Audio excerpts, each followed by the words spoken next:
ফারুকীকে উপদেষ্টা করা হয়েছে।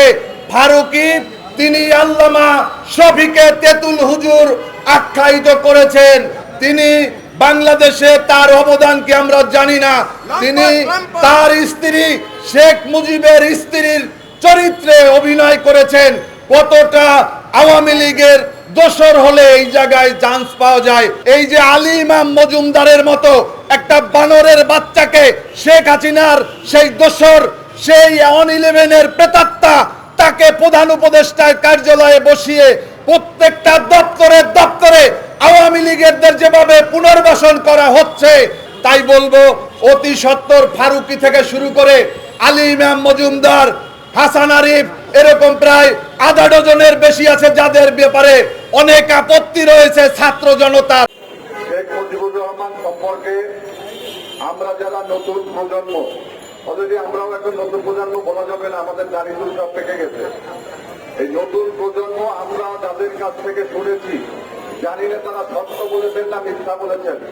আমরা শুনেছি আওয়ামী লীগের ক্রিস্টিয়ান সদস্য মতিয়া চৌধুরীর কাছ থেকে।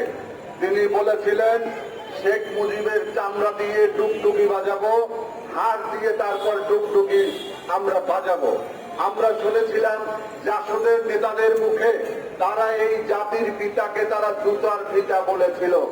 আমরা ইতিহাসের থেকে আমরা শিক্ষা নিয়েছি। আপনারা জানেন যে ইতিহাস বলে বাংলাদেশের স্বাধীন বাংলাদেশের সর্বপ্রথম গুম হয়েছিল কমরেড সিরাজ শিকদার। তাকে গুম করার পরে জাতীয় সংসদে শেখ মুজিব বলেছিলেন, কোথায় সিরাজ শিকদার? বাংলাদেশের চলচ্চিত্রকার জহির রায়হানকে গুম করেছিল আওয়ামী লীগ এবং শেখ মুজিব। বাংলাদেশের দুর্ভিক্ষ প্রবর্তন হয়েছিল শেখ মুজিবের আমলে।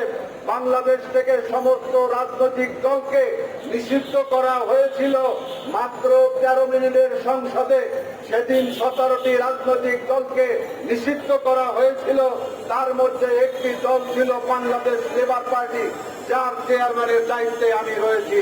আজকে আওয়ামী লীগের ইতিহাস হচ্ছে ঘৃণিত ইতিহাস। আওয়ামী লীগ হচ্ছে একটি কলঙ্কিত নাম।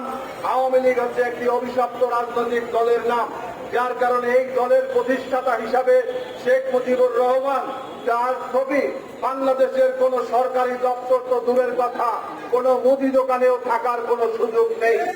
শেখ হাসিনা তার বাপকে এদেশের জনগণের বাপ বানানোর জন্য প্রত্যেকটা অফিসে তারা ছবি লটকিয়েছে। বাংলাদেশের সংবিধানকে, আপনারা যারা এই সংবিধান সম্পর্কে অবগত, আপনারা দেখেছেন সংবিধানের শুরু থেকে শেষ পর্যন্ত মনে হয় যেন এই মুজিব কন্যা এবং মুজিব পরিবারের বন্দনায় ভরা ছিল। এটা একটা দেশের সংবিধান হতে পারে না, এটা একটা দলীয় সংবিধানও হতে পারে না। আমার বিশ্বাস এটা আওয়ামী লীগের সংবিধান হওয়ার যোগ্যতা রাখে না। তাই আমরা বলতে চাই এই সংবিধান এটা ঘৃণিত সংবিধান।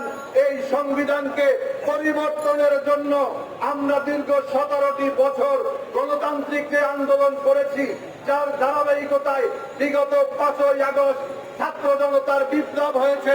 এই বিপ্লবের দাবি, আজকে দেওয়াল লিখনের দাবি হচ্ছে এই সংবিধান পরিবর্তন করে জনগণের সংবিধান বাস্তবায়ন করতে হবে। বন্ধুরা, আজকে আমরা আমাদের এখান থেকে একটা 24 ঘন্টার আলটিমেটাম দেওয়া হয়েছে।